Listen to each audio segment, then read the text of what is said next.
Hello student, welcome to the math society. আমি Chintu sir. আজ তোমাদের যেটা নিয়ে আলোচনা করব সেটা হচ্ছে তোমাদের রায় মার্টিনের দ্বিতীয় সাবমেটিভের 3 নম্বর সেটটা আজকে আলোচনা করব। 1, 2 আমি আপলোড করে দিয়েছি, তোমরা দেখে নিও। প্রত্যেকটা সুন্দরভাবে সলিউশন করা আছে, যেটা না বুঝতে পারবে একটু বারবার দেখে নিও। আর অসুবিধা রইলে বলাই আছে, ডেসক্রিপশনে আমার নাম্বার দিয়ে আছে, আমাকে অঙ্কটা পাঠাবে হোয়াটসঅ্যাপে, আমি তোমাদের সলিউশন দিয়ে দেবে। চলো আজকে 3 নম্বর স্কুলটা শুরু করছি। বালিচক একের দাগ থেকে করেছি। একের দাগের একটা কি বলেছে, কোন যৌথ ব্যবসায় 3 বন্ধুর মূলধনের অনুপাত দেওয়া আছে, একই সময় পরে তাদের লভ্যাংশের অনুপাত কত হবে। তার মানে লভ্যাংশের অনুপাত মানেই কিন্তু মূলধনের অনুপাত। তাহলে মূলধনের অনুপাত আমাদের কত, 200:150:250। 250, তার মানে যদি করি আমাদের জিরো গুলো কাটবো, তাহলে 20:15:25, 5 দিয়ে কেটে দাও, 5×4 = 20, 5×3 = 15, 5×5 = 25, 4-3-5 অপশন বাহুবলী হয়ে যাবে আমাদের সঠিক অ্যান্সার। মূলধনের অনুপাত যা হবে লভ্যাংশের অনুপাত সেম হবে, কোনো রকম টেনশন করার কোনো কারণ নেই। ঠিক আছে, চলো দুইয়ের দাগ কি আছে, x² - 2x + 4 = 0 সমীকরণের দুটি বীজ আলফা, বিটা যদি হয়, তাহলে আলফা প্লাস বিটা সমান কত হবে, আলফা প্লাস বিটা সমান 2 হবে। আর আলফা বিটা সমান কত আসবে, আলফা বিটা সমান আমাদের চলে আসবে 4। এবার এখান থেকে যেটা বার করতে বলছে alpha to the power 6 plus B to the power 6, এটা আমরা দু রকম ভাবে করতে পারি। আমরা সূত্র ফেলে করতে পারি, a cube plus B cube a plus B তার হোল কিউব, এইরকম আকারে করতে পারি। a cube plus B cube a plus B তার হোল কিউব মাইনাস, ওটাকেই আমরা করে দিচ্ছিলাম। নাহলে আলফা বিটার মান বার করেও হয়। তাহলে alpha cube plus beta cube, আচ্ছা আলফা টু দি পাওয়ার 6 আছে, আলফা টু দি পাওয়ার 6 তার whole cube, sorry alpha to the power 6 plus B to the power 6, এটা বিটা টু দি পাওয়ার 6 দিয়েছে। তো তার মান বার করানোর সময় তোমাকে একটা কাজ করতে পারো, যে আলফা স্কয়ার তার হোল কিউব করে দিতে পারো, আর একটা হচ্ছে বিটা স্কয়ার তার হোল কিউব করে দিতে পারো। a কিউব প্লাস বি কিউবের a প্লাস বি তার whole cube minus 3ab into a plus B, ব্যাস এই সূত্রটা তোমরা কাজে লাগাতে পারো। এটা কাজে লাগাতে গিয়ে যেটা দরকার আমার আলফা স্কয়ার প্লাস বিটা স্কয়ারের মান দরকার, যেটা আমরা আলাদা করে বার করলাম। আলফা স্কয়ার প্লাস বিটা স্কয়ারের মান হচ্ছে আলফা প্লাস বিটা তার whole square minus 2 alpha beta. দেখো এটার মান কত, 2 তার whole square minus 2 into 4, 2 square 4 minus 8, মানে আলটিমেট আমাদের যেটা হচ্ছে আলফা স্কয়ার প্লাস বিটা স্কয়ারের মান হচ্ছে -4। তো এটাকে একটা একই রকম ভাবে কাজ করি, -4 তার whole cube minus 3 into alpha square beta square, মানে আলফা প্লাস বিটা তার হোল স্কয়ার, মানে 4 চলে আসবে 16 ইন্টু এটার মান হচ্ছে আমাদের -4। আচ্ছা 4 এর কিউব হচ্ছে -64 মাইনাস হচ্ছে প্লাস, আচ্ছা কত বের হচ্ছে, 4×3 = 12, 12 আর 16, 12 আর 16 গুণ করতে হবে। 6 × 12 2, হাতে থাকে 1, 6 2 8 1 9, 192। তাহলে কত আসবে, 8×4 = 12, 8 দিতে হাতে থাকে 1, 6 1 7, 7 2 9, মানে আমাদের 128 অ্যান্সার বেরোবে। আর 128 অ্যান্সার মানে অপশন ডি দেবসেনা হয়ে যাবে আমাদের সঠিক অ্যান্সার, অপশন ডি দেবসেনা। এবার প্রশ্ন স্যার অন্যরকম ভাবে কি কিছু করা যেত না, করা যেত। আলফা বিটার মান আমি এখান থেকে বার করে নিলেই করা যেত। এখান থেকে যে আলফা প্লাস বিটা আছে না, ইচ্ছা করে আলফা মাইনাস বিটা ক্রিয়েট করে দিত, দিয়ে অপনয়ন করে দিত। আলফা বিটার মান বার করতে বসে দিত, তাও হতো, সূত্র ফেলে করলাম তাও হবে। ঠিক আছে, বোঝা গেছে নিশ্চয়ই। Alpha to the power 6 plus B to the power 6 সূত্র ফেলে দিলাম, a কিউব প্লাস বি কিউবের সাথে a প্লাস বি তার whole cube minus 3ab into a plus b, এবং যেগুলো দরকার আমি আগে মানগুলো বার করে নিয়েছিলাম। চলো কমপ্লিট হয়ে গেল। এরপরে যেটা করাবো সেটা হচ্ছে তোমাদের 3-এর দাগটা। 3-এর দাগটা কি বলেছে, 3-এর দাগটা বলেছে x ভেরিজিয়াস y, তো ঠিক আছে x ভেরিজিয়াস y আছে। আরেকটা কি বলেছে x ভেরিজিয়াস z, x ভেরিজিয়াস y এবং x ভেরিজিয়াস z হলে y ভেরিজিয়াস কি হবে। আচ্ছা এই x ভেরিজিয়াস যদি y হয়, তাহলে y ভেরিজিয়াস x করে আমরা y সমান আমরা লিখতে পারি kx, আর একই রকম ভাবে এটাকে z ভেরিজিয়াস x করে লিখতে পারি, z সমান লিখতে পারি k1x লিখতে পারি। আর ব্র্যাকেটে কি লিখবো, k, k1 সমান অশূন্য ভেদ ধ্রুবক। এবার দেখো এটা তো 1 নম্বর সমীকরণ, আচ্ছা এটা k লিখেছি, এটা z, এটা 1 নম্বর, এটা 2 নম্বর। তাহলে অতএব y প্লাস z যদি করি, তাহলে kx প্লাস আমাদের k1x, kx প্লাস আমাদের কত হবে k1x হবে। এখান থেকে এক্সট্রা কম, মানে এক্সট্রা কমন নিলি, তারপরে k প্লাস k1, এটা হচ্ছে আমাদের y প্লাস z।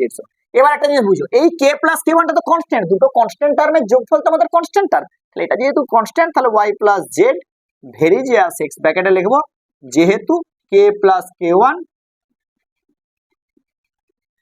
সমান ধ্রুবক। তাহলে আলটিমেট কি হলো, x চলে এলো, x মানে আমাদের চলে এলো অপশন এ, অবন্তিকা হয়ে গেল সঠিক অ্যান্সার। চলো 4-এর দাগের কোশ্চেন, দুটি বৃত্ত পরস্পরকে স্পর্শ না করলে তাদের সাধারণ স্পর্শকের সংখ্যা। বাবুরে এটার ক্ষেত্রে 4টা হবে, দুটা বৃত্ত যদি পরস্পরকে স্পর্শ না করে 4টা। আমি সবগুলো একবার বলে দিচ্ছি।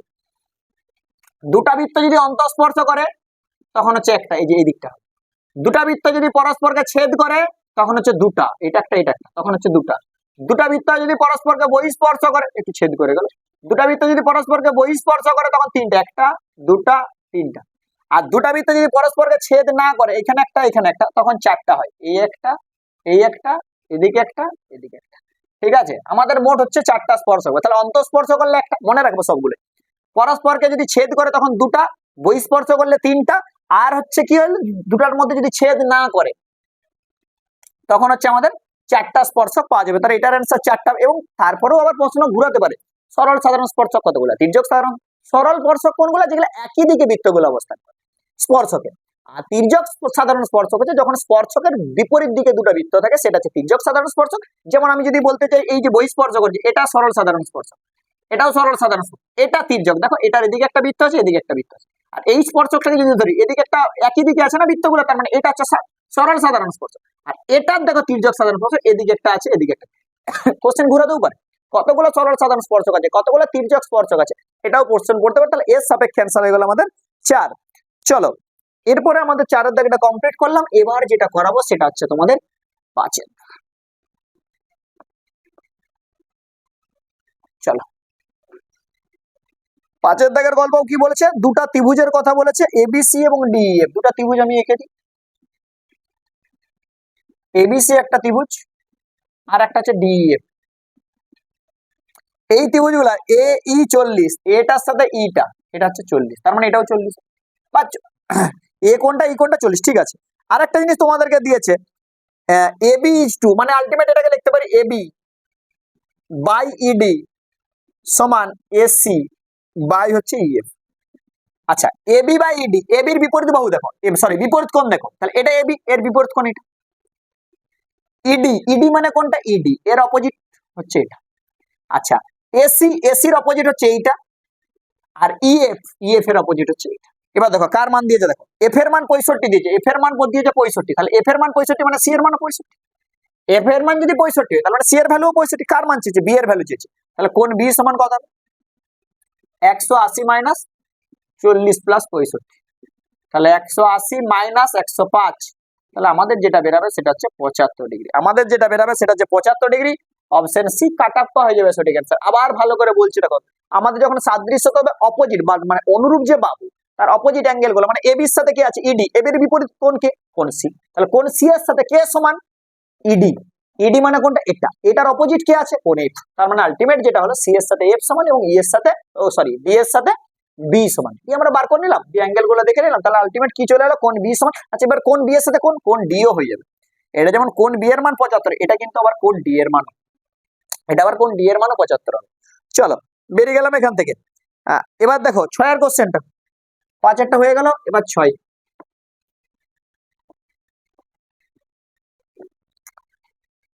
বলছে একটা নিরেট গোলকের বক্রতলের ক্ষেত্রফল দেওয়া আছে। তাহলে বক্রতলের ক্ষেত্রফল কত দিয়েছে, এটা মুখে মুখে আমরা করবো, এবং তোমাদেরকেও মনে রেখে দেবো বক্রতলের ক্ষেত্রফল।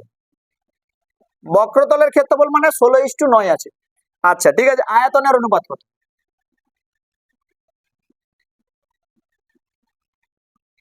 আচ্ছা বক্রতলের ক্ষেত্রফল মানে কি, স্কোয়ারের অনুপাত। তা স্কোয়ারের অনুপাত যদি 16:9 হয়, তাহলে ব্যাসার্ধের অনুপাত কত, নর্মালটা হবে 4:3 হবে। ব্যাসার্ধের অনুপাত কত, নর্মালটা হবে। দেখো ব্যাসার্ধের অনুপাত সাথে সমান কে কি হবে, এই ব্যাসার্ধের অনুপাতের সাথে সমান ব্যাসের অনুপাত যদি বলে, একই অনুপাত হবে। যদি পরিধির অনুপাত বলে, একই হবে। ব্যাসার্ধের অনুপাত চাক কি, পরিধির অনুপাত চাক কি, ব্যাসের অনুপাত চাক, তাদের তিনটার অনুপাত সেম হয়। আর আয়তন মানে কি, তাদের কিউব। তো 4-এর কিউব কত, 64, 3-এর কিউব কত, 9। এটাই হয়ে গেল আমাদের আয়তনের অনুপাত। কিছু কিছু ক্ষেত্রে কি হয়, আয়তন দিয়ে দেয়, বক্রতলের ক্ষেত্রফলের অনুপাত চাই, তখন সেটাকে আগে নর্মালে বার করবো, মানে সবাইকে আগে ব্যাসার্ধই বার করবো, তারপরে যা হওয়ার হবে। যাই দিয়া থাকুক ব্যাসার্ধে বার করব, আয়তন বললে কিউব করব, আর আমাদের হচ্ছে ক্ষেত্রফল বললে স্কোয়ার করব। কোন কোন জায়গায় করব, আমরা কিছু কিছু অঙ্কের ক্ষেত্রে করব। কোন কোন অঙ্কের ক্ষেত্রে করব, গোলকের যদি অঙ্ক পড়ে করব, আর যদি আমাদের ঘনকের অঙ্ক পড়ে। গোলক এবং ঘনকের এই সূত্র হবে, গোলক এবং ঘনক আমাদের এই রকম ভাবে হবে। এটা যেহেতু গোলকের অঙ্ক বলেছিল তাই হলো, অন্য কিছু অঙ্কে বললে কিন্তু এরকম আসতো না। গোলক আর ঘনকের ক্ষেত্রে আমাদের এই সূত্র চলবে। চলো 7টা দেখা যায়। একটি শঙ্কুর ব্যাসার্ধ দৈর্ঘ্য দ্বিগুণ এবং উচ্চতা অর্ধেক করলে, একটা শঙ্কুর ব্যাসার্ধকে দ্বিগুণ করব এবং উচ্চতাকে অর্ধেক করলে আমাদের পূর্বের কি হবে সেই গল্পটা আমাদেরকে দেখতে বলেছে। আচ্ছা এর অঙ্কটার অ্যান্সার 6টা হলো আমাদের অবন্তিকা, 7টা দেখো করছি। মনে করি শঙ্কুর ব্যাসার্ধ আর একক আর উচ্চতা এইচ একক। অতএব আমার এখান থেকে কি বলেছে আয়তন, তাহলে আয়তন কত 1/3 পাই আর স্কয়ার এইচ ঘন একক, এটা গল্প। এবার কি বলেছে, এবার আমি দ্বিগুণ করবো আর অর্ধেক করবো, ব্যাসার্ধটা দ্বিগুণ করছেন। আচ্ছা ঠিক আছে, ব্যাসার্ধ ব্যাসার্ধ দ্বিগুণ হলে ব্যাসার্ধ হবে কত 2 আর একক, আর উচ্চতা অর্ধেক হলে উচ্চতা সমান কত h/2 একক। আচ্ছা এবার দেখো এটাকে যদি আমরা একটা সাপোজ ভি ধরে নিই, এটার আয়তনটা আমরা ভি ধরে নিলাম, তাহলে এই উচ্চতা যদি আমাদের h/2 হয় তাহলে এখন আয়তন কত 1/3 পাই আর স্কয়ার, আর এর মান 2 আর তার হোল স্কয়ার ইনটু উচ্চতার মান h/2। আচ্ছা ঠিক আছে, 2 স্কয়ার 4, 1/3 পাই 4 আর স্কয়ার ইনটু কত হয়ে যাবে h/2, 2 দুগুণে 4 কেটে গেল, তারপর 2 ইনটু কত বেরোবে 1/3 পাই আর স্কয়ার h। আচ্ছা এই 1/3 পাই আর স্কয়ার h কে আমি আগে কি ধরছিলাম ভি, তার মানে কত হলো 2v। আগে আয়তন কি ছিল, আগে আয়তন ভি ছিল বা 1/3 পাই আর স্কয়ার, তারপরে আয়তন কত হলো 2 ইনটু 1/3 পাই আর স্কয়ার, মানে আয়তন কগুণ বেড়েছে, আয়তন দ্বিগুণ বৃদ্ধি পেয়েছে, আয়তন যেটা বেড়েছে সেটা দ্বিগুণ বৃদ্ধি পেয়েছে, সেই দ্বিগুণটা আছে অপশন সি, কাটা পাওয়া হয়ে যাবে আমাদের সঠিক অ্যান্সার অপশন সি, কাটা পাওয়া হয়ে যাবে আমাদের সঠিক অ্যান্সার। এই হলো ব্যাপার, ঠিক আছে। তাহলে একের দাগের অঙ্ক পুরো তোমাদের কমপ্লিট হয়ে গেল। এবার চলো আমরা যেটা করবো সেটা হচ্ছে 2 এর দাগের অঙ্ক। 2 এর দাগটা আমাদের কি বলেছে একটু দেখবো, 2 এর দাগের এক একটা 3টা ভেরিজিয়াস দিয়ে আছে, বলছে ভেদ ধ্রুবক 3টির সমষ্টি নির্ণয় করো। দেখো সমষ্টি, এই কোশ্চেনটা স্টার দেবে, ইম্পর্টেন্ট অঙ্ক, কিন্তু এটা ইম্পর্টেন্ট অঙ্ক। কি আছে y মাইনাস জেড, ভেরিজিয়াস 1/x আছে, তার মানে লিখতে পারি y মাইনাস জেড সমান k বাই এক্স, বা k সমান আমাদের কি হবে x into y minus Z. ব্যাস থাক, এটাকে 1 নম্বর দিয়ে দিতে পারি। আচ্ছা তারপরেরটা লিখি z মাইনাস এক্স ভেরিজিয়াস 1/y, তাহলে z মাইনাস এক্স সমান k1/y, তাহলে k1 সমান কত y into z minus x, এটা হচ্ছে 2 নম্বর। আচ্ছা 3 নম্বর কত আছে x minus y ভেরিজিয়াস 1/z, x minus y সমান k2/z, তাহলে k2 সমান কত z into x minus y। ব্র্যাকেটে তোমরা কি লিখবে, ব্র্যাকেটে তোমরা লিখবে k, k1, k1, k2 হলো অশূন্য ভেদ ধ্রুবক।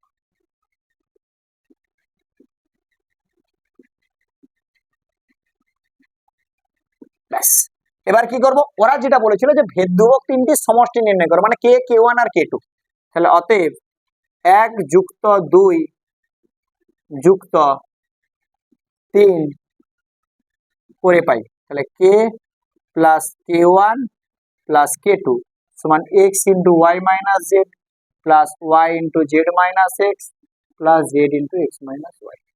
তাহলে কি আসবে xy minus X Z plus Y Z minus X Y plus Z X minus Y Z. আচ্ছা Y Z X Z X Y X Y. ব্যাস ভেদ ধ্রুবক 3টির সমষ্টি কত হয়ে গেল 0 হয়ে গেল। ভালো কোশ্চেন, ইম্পর্টেন্ট কোশ্চেন, কিন্তু আমি k1 k2 মানে k1 k2 কনস্ট্যান্ট ধরে নিয়েছি, দিয়ে তাদের যোগটা বার করছি।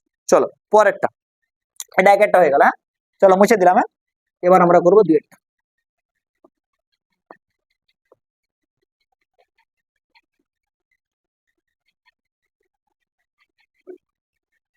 দুটি সদৃশ্য ত্রিভুজের পরিসীমা যথাক্রমে দিয়ে আছে, প্রথমটির একটি বাহু দিয়ে আছে, দ্বিতীয় বাহুর অনুরূপ বাহুর দৈর্ঘ্য নির্ণয় করো। তার মানে আমরা একটা সূত্র জানি, এটা আমরা দুটা মানে এটা আমরা সূত্র জানি যে দুটো সদৃশ্য ত্রিভুজের ক্ষেত্রে, দুটি সদৃশ্য ত্রিভুজের ক্ষেত্রে কি জানি প্রথম পরিসীমা বা প্রথম ত্রিভুজের পরিসীমা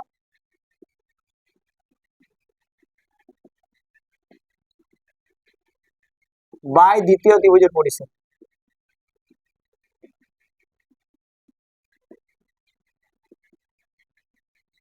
সমান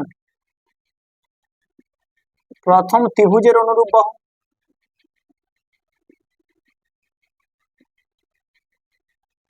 আর দ্বিতীয় ত্রিভুজের অনুরূপ বাহু।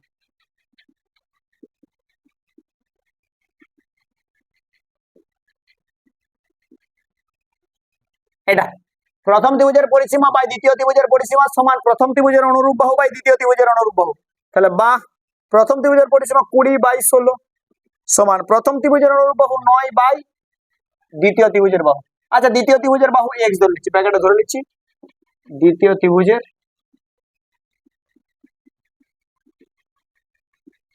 বাহুর দৈর্ঘ্য x। ব্যাস তাহলে বা আচ্ছা কাটাকাটি করে দিন, 4 4 16 4 5 20 তাহলে বা 5x সমান 4 9 কত 36 বা x সমান 36/5 5 7 35 36 7.27। তাহলে আমাদের কত হয়ে গেল অ্যান্সার? দ্বিতীয় ত্রিভুজের যে অনুরূপ বাহুটা সেটা চলে গেল কত 7.27। ভালো করে মনে রাখবে। চলো তারপরেরটা করাচ্ছি, এই সূত্রটা মনে রাখবে যে আমাদের দুটো যদি ত্রিভুজ সদৃশ্য হয় তাহলে প্রথমটার পরিসীমা বাই দ্বিতীয়টার পরিসীমা সমান প্রথম ত্রিভুজের অনুরূপ বাহু বাই দ্বিতীয় ত্রিভুজের অনুরূপ বাহু। চলো এবার যেটা করাবো সেটা হচ্ছে কিনা দেখো, একটি গোলকের ব্যাসার্ধ 50% বৃদ্ধি পেলে ক্ষেত্রফল বক্রতলের ক্ষেত্রফল কত বৃদ্ধি পাবে? চলো এটা আমি আগেও করেছি, তবু আরেকবার করে দিচ্ছি। মনে করি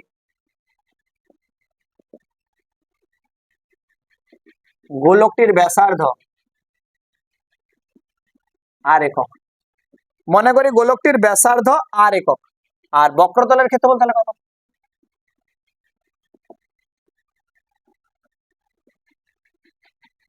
ফোর পাই আর স্কয়ার বর্গ একক। এবার দেখো ব্যাসার্ধ 50% বৃদ্ধি পেলে ব্যাসার্ধ হবে আর গণিত 150/100 5 2 10 5 3 15 3r/2 একক। তাহলে ব্যাসার্ধ হলো, অতএব বক্রতলের ক্ষেত্রফল কত?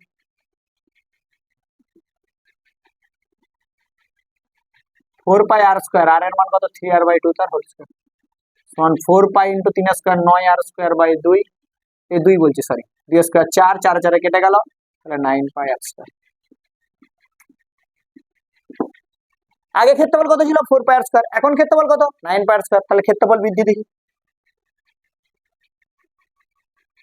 ক্ষেত্রফল বৃদ্ধি 9 পাই আর স্কয়ার বিযুক্ত 4 পাই আর স্কয়ার সমান কত বেরোবে 5 পাই আর স্কয়ার বর্গ একক। তাহলে এটা আমাদের ক্ষেত্রফল বৃদ্ধি পেয়েছে, অতএব শতকরা ক্ষেত্রফল বৃদ্ধি।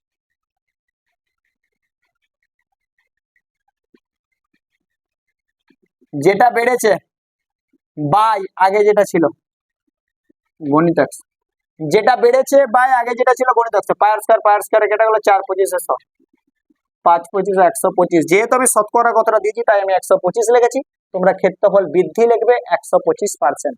ঠিক আছে, এই হলো ব্যাপার। প্রথমে আর ছিল তার সাপেক্ষে ক্ষেত্রফল বৃদ্ধি পাওয়ার পরে ক্ষেত্রফল দিয়ে যেটা বেড়েছে বাই আগে যেটা ছিল গণিত 100। দেখে নাও, চলো তারপরেরটা করাচ্ছি। দেখো চারের দাগটা না আমি বলে দিচ্ছি, চারের দাগটা তোমাদের বলে দিচ্ছি, আমি হচ্ছে 2 নম্বর স্কুলে করিয়েছি, একদম সেম টু সেম অঙ্কটা আছে। চারের দাগেরটা তোমাদের সেট 2 এ আছে, একদম একই কোশ্চেন। সেট 2 এ তোমরা করেছো, সেট 2 এ একদম একই রকম কোশ্চেনটা আছে।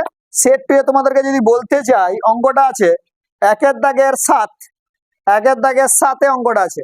সেট 2 এ তোমাদের কত আছে একের দাগের আছে 7 এর অঙ্কটা, এবং এই অঙ্কটা সেম টু সেম ওই অঙ্কই আছে। ঠিক আছে, তাই আমি চারের দাগটা করাচ্ছি না, তোমরা সেট 2টা থেকে একটু দেখে নিও, সেম টু সেম আছে, কোনো রকম চেঞ্জ নেই। ওরও 3:1 বেরিয়েছিল, এরও অ্যান্সার 3:1 বেরোবে। চলো 2 এর দাগের অঙ্ক কমপ্লিট করে দিলাম। এবার যেটা করাবো সেটা হচ্ছে 3 এর দাগের অঙ্ক। 3 এর দাগের অঙ্ক কি বলেছে দেখো, রাম রহিম এবং দীপক যথাক্রমে এত এত টাকা দিয়ে একটা মূলধন ব্যবসা শুরু করেছিল। কয়েক মাস পরে রাম আরো 3000 টাকা লগ্নি করেছে। ঠিক আছে, বছরের শেষে এত টাকা লাভ হলে 3000 টাকা লাভ হয়েছে, দীপক এত টাকা লভ্যাংশ পেল, রাম এত টাকা কত মাসে। ঠিক আছে, তাহলে ধরে নাও মনে করি রাম এক্স মাস পর ব্যবসাতে 3000 টাকা লগ্নি করেছিল। মনে করি রাম এক্স মাস পর ব্যবসা 3000 টাকা লগ্নি করেছিলেন। ব্যাস, এবার দেখো এক মাস হিসাবে রামের মূলধন, এক মাস হিসাবে রামের মূলধন, তাহলে রাম কত টাকা দিয়েছিল? 6000 টাকা। 6000 টাকা, তাহলে এক মাস হিসাবে রামের মূলধন মানে 6000 টাকা দিয়েছিল। ক মাসের জন্য? এক্স মাসের জন্য চলবে, কারণ এক্স মাস পর তো আবার রাম কি করেছিল? এক্স মাস পর তো আবার 3000 দিয়েছিল, তার মানে 6000 টাকাটা তার ক মাস কাটবে? এক্স মাস কাটবে, তারপরে আরো 3000 টাকা দিয়েছে, মানে কত হয়ে গেছে? 9000 টাকা হয়ে গেছে। এই 9000 টাকাটা বাকি মাসটা কাটবে, 12 মাইনাস এক্স মাস, ব্যাস 6000 এক্স। আচ্ছা, এটা একটু ক্যালকুলেশন করে দিই। 6000 এক্স প্লাস 9 12 108, দুটা তিনটা শূন্য মাইনাস 9000 এক্স। আচ্ছা, এটা হয়ে গেল কত? 108 তিনটা শূন্য মাইনাস 3000 এক্স। আচ্ছা, এটাকে যদি আমি 3 টাকা কমন নিই, মানে 3000 যদি আমি কমন নিই, তাহলে 3 3 9 10 318 36 মাইনাস এক্স। ব্যাস, থাক, এইটুকু একটু ক্যালকুলেশন করে লিখে দেব। এক মাস হিসেবে রহিমের মূলধন,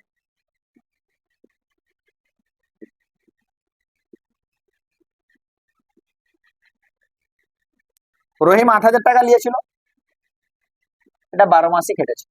ঠিক আছে, 8000 টাকা ছিল, ও 12 মাসই কেটেছে। 8 12 কত? 96। ব্যাস, থাক। এক মাস হিসাবে আর কে ব্যক্তিটা ছিল? দীপক। দীপক কত টাকা দিয়ে? 9000 টাকা। সেই একই রকম ভাবে 12 9 12 108। ব্যাস, এবার তিনজনের মূলধনের অনুপাতটা বার করলি, তাহলে অতএব রাম এক মাস হিসাবে লিখতে পারো। অতএব এক মাস হিসাবে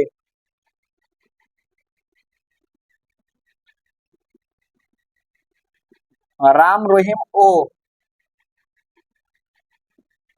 দীপকের মূলধনের অনুপাত কত বেরোবে? দীপকের মূলধন অনুপাত কত বেরোবে? 3000 into 36 minus x is to 9 6 1 2 3টা ইস টু 1 0 8 1 2 3টা। আচ্ছা, 3000 করেই কেটে দেবো। হ্যাঁ, তাহলে এখান থেকে চলে আসবে 36 মাইনাস এক্স। আচ্ছা, 3000 আর 3টা 3 3 9 3 2 6 ইস টু 3টা শূন্য কেটে গেছে, 3 3 9 10 36ই হবে। 3 10 3 6 18। আচ্ছা, মোট অনুপাত বার করলি,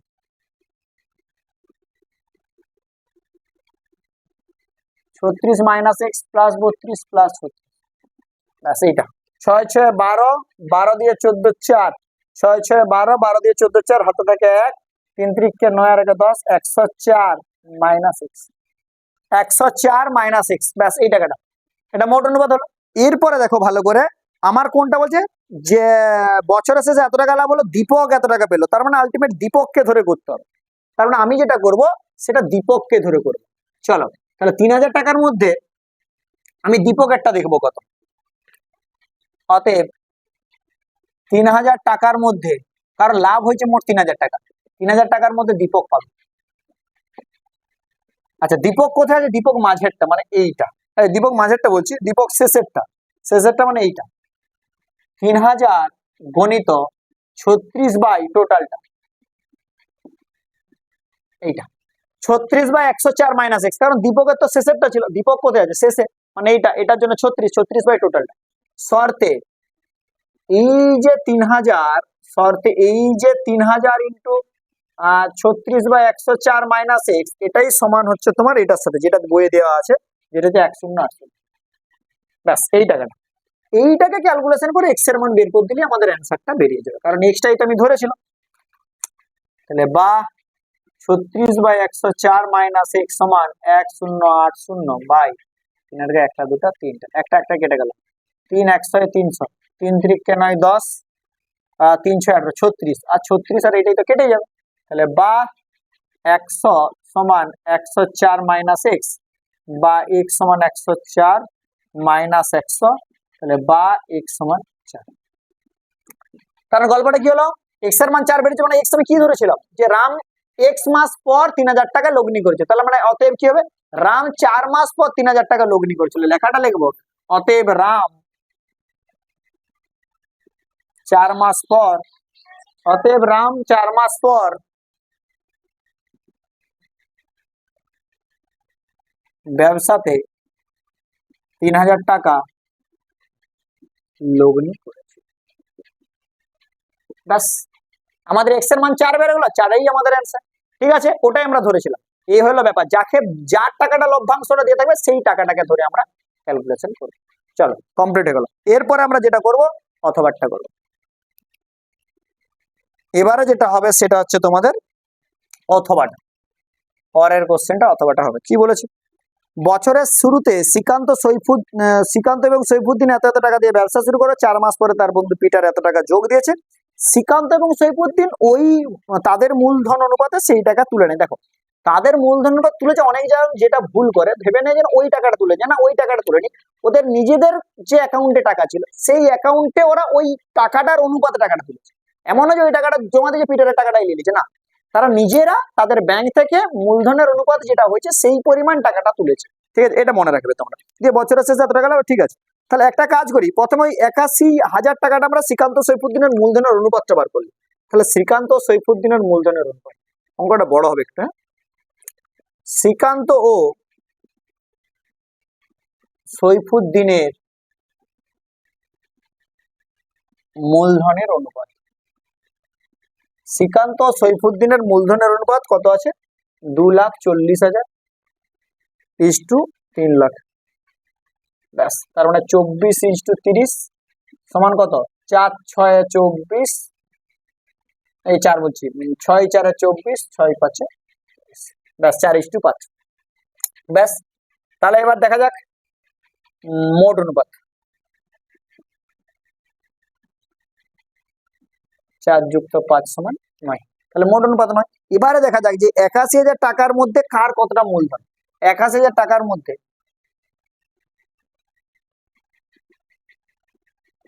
শ্রীকান্তর মূলধন, শ্রীকান্তের মূলধন কত, 81,000 গণিত 4/9, তাহলে 9 9 81, তাহলে 4 9 কত, এই 81,000 ছিল না,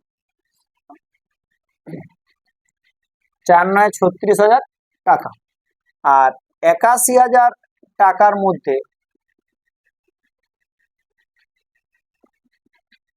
সৈফুদ্দিনের মূলধন 81,000 গণিত 5/9, 9,000, তাহলে 5 9 হচ্ছে 45,000 টাকা। তাহলে এটা হলো আমাদের শ্রীকান্ত হলো এবং সৈফুদ্দিন হলো। এবার দেখো, এবার যেটা করব 1 মাস হিসাবে এবার আমরা বার করব, 1 মাস হিসাবে, এই জায়গাটা একটু চাপ, 1 মাস হিসাবে। এবার এরা নিজেদের অ্যাকাউন্ট থেকে এই টাকাগুলো কিন্তু তুলে নেবে। তাহলে 1 মাস হিসাবে প্রথমে লিখবো শ্রীকান্তের মূলধন, 1 মাস হিসাবে শ্রীকান্তর কাছে ছিল 2,40,000 টাকা। এই টাকাটা দেখো 4 মাস পরে পিটার দেওয়ার পর গল্পটা ঘটেছে, তার মানে এই টাকাটা কিন্তু ওর 4 মাস খাটে। তারপরে কি করবে, ওর যেই টাকাটা আছে সেখান থেকে ও কি করবে, এই টাকাটা তুলে নেবে। বাকিটা দেখো, টাকাটা তো আমার 4 মাস পর এই টাকাটা খেটে গেছে, আর ক মাস পড়ে আছে, আর 8 মাস পড়ে আছে, এটা ক্যালকুলেশন করতে হবে। তাহলে 4 মাস, তাহলে এটাকে ক্যালকুলেশন করলি, তাহলে কত বেরোচ্ছে দেখা যাক, 1 2 3 4, 4 4 16 6 হাতে থেকে 4 দিচ্ছি। ঠিক আছে, 9,60,000 যুক্ত এটার বিয়োগ করলে কত আসছে, 1 2 3 0, 6 থেকে 10 4 দিতে হাতে থেকে 1, 3 কে 4 4 মিলে গেল 0, আর হচ্ছে 2, 204 গণিত 8, তাহলে আলটিমেট কত, 9 6, 1 2 3 4টা যুক্ত এদিকে 3টা, 4 8 32 এর 2, হাতে থেকে 3, 8 0 0 3 3, 8 2 16, ব্যাস এই টাকাটা। তার মানে আমাদের কটা শূন্য বেরাচ্ছে, 3টা শূন্য চলে যাবে, 3টা শূন্য চলে, 2 থেকে এটা চলে যাবে, 3 6 3 9 চলে আসবে, আর 16 9 25, ব্যাস এই টাকাটা চলে আসবে।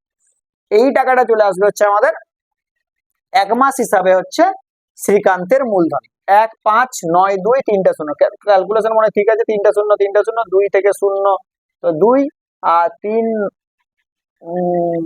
আচ্ছা 2 6 থেকে 3 9, আচ্ছা 16 আর 9 16 9 25, ঠিক আছে থাক। আচ্ছা, 1 মাস হিসাবে শ্রীকান্ত হলো, 1 মাস হিসাবে সৈফুদ্দিনের, 1 মাস হিসাবে সৈফুদ্দিনের মূলধন। আচ্ছা, সৈফুদ্দিনের আমাদের কত টাকা ছিল? 3 লাখ টাকা ছিল, যেটা একই রকম ভাবে 4 মাস কেটেছে। তারপরে ওই যে 3 লাখ টাকা ছিল তার থেকে তোর হচ্ছে 45,000 টাকা তুলেছে, যেটা আরো ক মাস খাটবে? 8 মাস। 4 মাসের মধ্যে তো আমাদের 12 মাসের মধ্যে তো 4 মাস কেটে গেছে, তো আর 8 মাস পড়ে থাকে। তাহলে 3 4 এ 12, এর গায়ে 1 2 3 4 5টা যুক্ত 1 2 3টা 5 থেকে 10, 5 দিতে হাতে থেকে 1, 4 একে 5, 5 থেকে 10, 5 দিতে হাতে, এটা মানে তো 8 যুক্ত 3টা 0, 5 8 তে 40 এর 0, হাতে থেকে 4, 5 8 তে 40, 4 44 এর 4, হাতে থেকে 4, আর 2 16, 4 20। ব্যাস, এটা 2 0 4 4টা 0, মানে আলটিমেট হচ্ছে 2 0 4 1 2 3টা 4টা। দেখা যাচ্ছে তো বোর্ডটা বাবা? হ্যাঁ, দেখা যাচ্ছে। চলো আরেকটু 4টা 0 করে 1 2 3 4টা 0, আর হচ্ছে তোমার 4 আর 2 আর 2 কে 3, ব্যাস এই টাকাটা। 3 2 4 4টা 0, আর আগেরটা বেরিয়েছিল কত? 2 5 9 2 3টা 0, এই টাকাটা। তাহলে 1 মাস হিসাবে শ্রীকান্তের মূলধন বার করলাম, 1 মাস হিসাবে সৈফুদ্দিনের। কিভাবে বার করলাম আবার বলছি, শ্রীকান্ত যে টাকাটা দিয়েছিল ওটা 4 মাস কেটেছে, এই মূলধন অনুপাতে যে টাকাটা বেরিয়েছিল সেই টাকাটা তাদের নিজেদের অ্যাকাউন্ট থেকে তুলে নেবে। সেই টাকাটা দেখো এখানে যদি 4 মাস কাটে, এটা হচ্ছে 12 - 4 মানে 8 মাস কাটে। সেম স্ট্র্যাটেজি ফলো করছে, এটা যদি 4 মাস কাটে, এটা হচ্ছে 12 - 4 মানে 8 মাস কেটেছে, দুটো টাকা হলো। এবার আরেকজন যে ব্যক্তি ছিল সে পিটার, তো পিটারের টাকাটা এবার বার করবো। উপরেরটা কিন্তু মুছা চলবে না, নাহলে তখন আবার দেখতে পাবো না। 1 মাস হিসাবে পিটারের মূলধন, 1 মাস হিসাবে পিটারের মূলধন, 1 মাস হিসাবে পিটারের মূলধন। পিটার তো 81,000 টাকা নিয়ে মার্কেটে নেমেছিল, যেটা ওর 8 মাসই কেটেছে, তার মানে 3টা 0 8 1 8 8 8 64, ব্যাস এটা। তাহলে 1 মাস হিসাবে পিটারের মূলধন হলো। এবার লিখবো 1 মাস হিসাবে শ্রীকান্ত সৈফুদ্দিন ও পিটারের মূলধনের অনুপাত। 1 মাস হিসাবে শ্রীকান্ত সৈফুদ্দিন ও পিটারের মূলধনের অনুপাত কত বেরাবে? 2 5 9 2 1 2 3টা ইজ টু 3 2 4 1 2 3টা 4টা ইজ টু 6 4 8 1 2 3টা। আচ্ছা, 3টা করে শূন্য কে আগে হাঁটাই। 2 5 9 2 ইজ টু 3 2 4 0 ইজ টু 6 4 8। এবার দেখো এইখানেই গল্পটা লুকিয়ে আছে। কত দ্বারা কাটবো? 9 দ্বারা কাটবে মনে হচ্ছে। 9 দিয়ে কাটবে।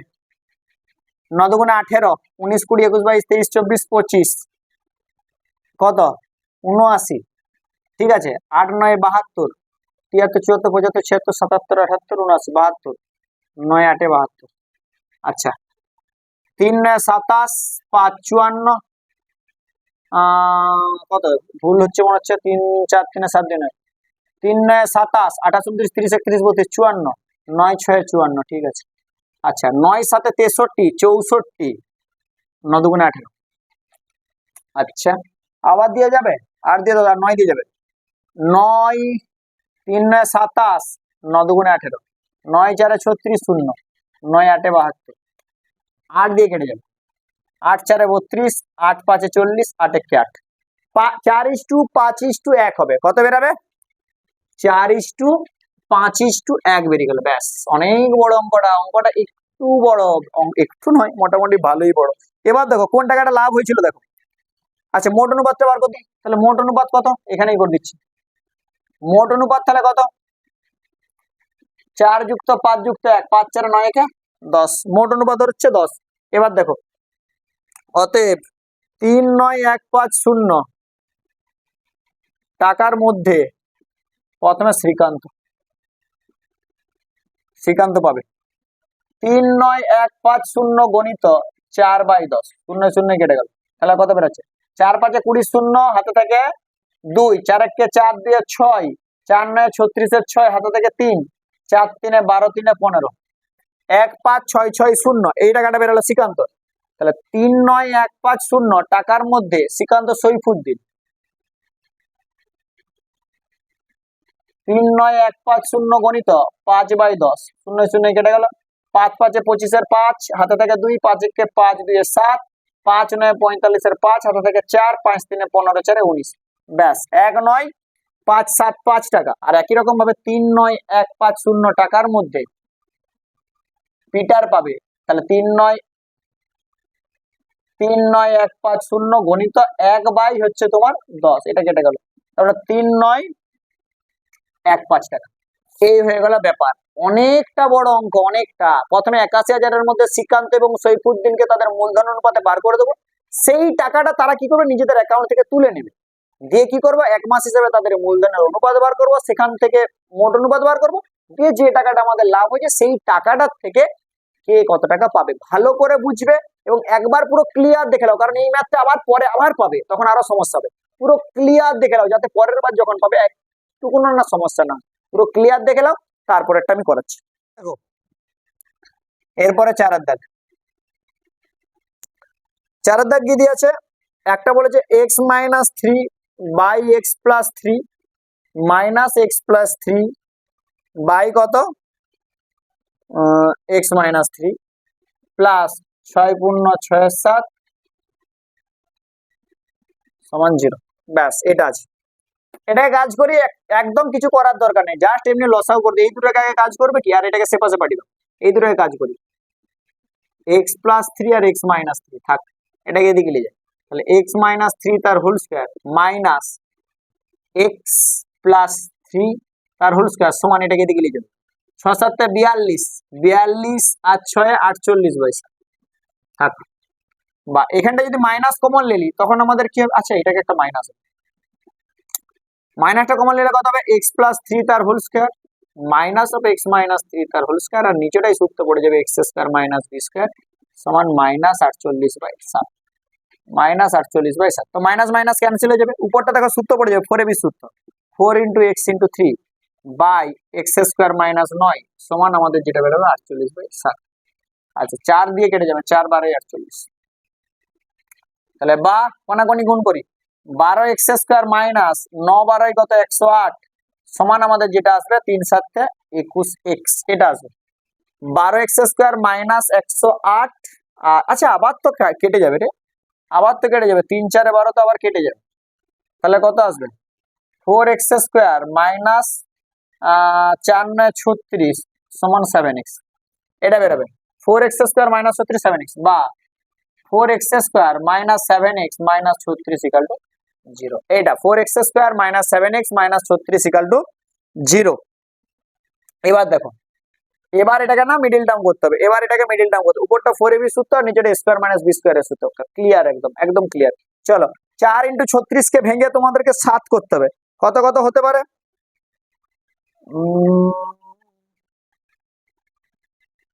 4 36 এ কত, 36 আর 4 এ গুণ করলে 4 6 24 এর 4 হাত থেকে 2, 4 3 144, আচ্ছা 144 তো হচ্ছে 16 9 9 7 16 16 9, ঠিক আছে, তাহলে বা 4x² minus 16x plus 9x minus 36 = 0, বা এখান থেকে 4x কমন নিচ্ছি, তাহলে x - 4, আচ্ছা এখান থেকে তোমার কমন নিচ্ছি 9, তাহলে x - 4 = 0, তাহলে বা একটা বেরোবে 4x প্লাস 9, একটা বেরোবে x - 4 = 0, তাহলে হয় নতুবা করে দিই, হয় 4x প্লাস 9 = 0, 4x সমান -9, x সমান -9 আর 4, আর নতুবা যেটা বেরাবে x - 4 = 0, x সমান 4।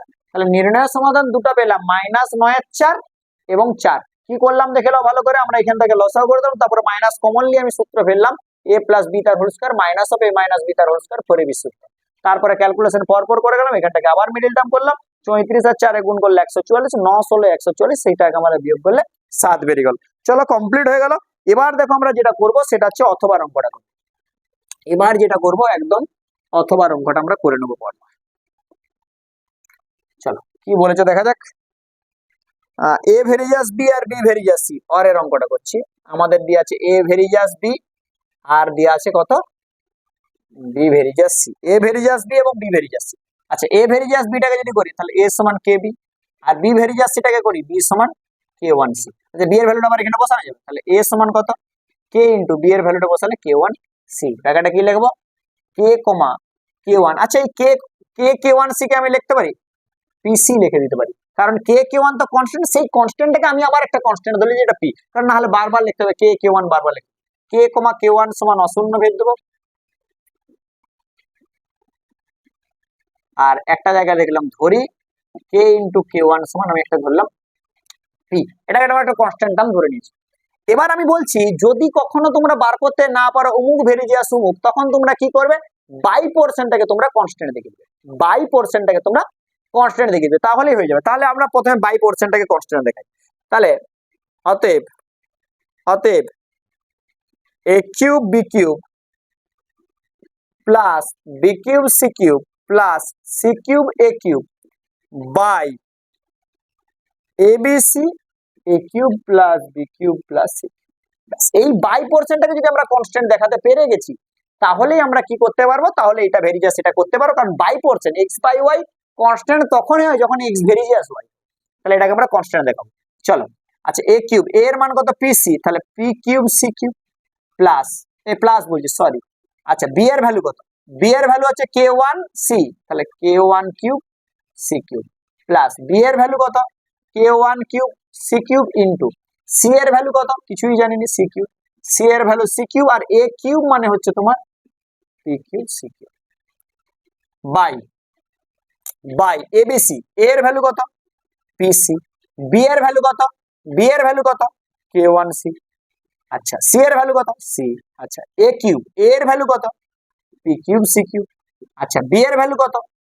k1 কিউব c কিউব, আচ্ছা c এর ভ্যালু কত? c cube. ব্যাস এটা। আচ্ছা সমান দেখো, এখানে যেটা হচ্ছে c টু দি পাওয়ার 6 প্রত্যেকটা থেকে কমন যাবে, c টু দি পাওয়ার 6 প্রত্যেকটা থেকে কমন যাবে। এইখানে 3টা 3 ছোটা, 3টা 3 ছোটা, 3টা 3 একবারে কমন নিলাম। তাহলে এখানে কি পড়ে থাকবে? p কিউব k1 কিউব পড়ে থাকবে, এখানে কি পড়ে থাকবে? k1 কিউব পড়ে থাকবে, এখানে কি পড়ে থাকবে? p কিউব পড়ে থাকবে বাই। এখানে একটা জিনিস লক্ষ্য কর, এখানে c দেখো একটা দুটো তিনটা মানে c কিউব, আর এখান থেকে একটা c কিউব কমন নেবো, তার মানে ultimate c two the power 6। এখানে দেখো একটা দুটো তিনটা c কিউব, আর এইখান থেকে একটা c কিউব কে কমন নেবো, তাহলে আমাদের কি পড়ে থাকবে? p k1, এখান থেকে p আর k1 পড়ে থাকবে, আর এইখান থেকে তো c কিউব আমি কমন নিয়েছি, তার মানে পড়ে থাকবে p cube plus k1 cube plus 1, এটা পড়ে থাকবে। দেখো এইটা আর এটা আমাদের কেটে গেল।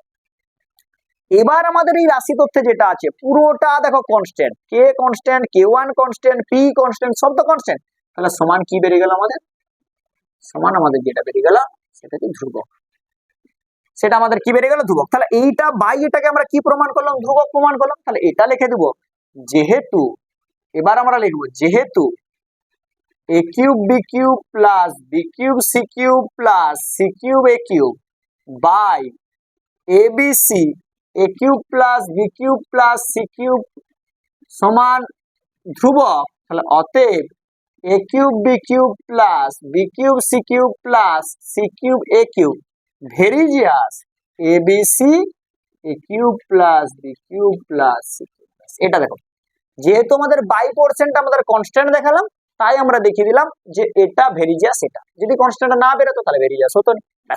যে সমস্ত অঙ্কগুলো তোমরা ভেরিজিয়াস প্রমাণ করতে পারবে না, সেই সমস্ত অঙ্কগুলো এই স্ট্র্যাটেজি ফলো করবে, বাই পোর্শনকে তোমরা কনস্ট্যান্ট দেখাবে।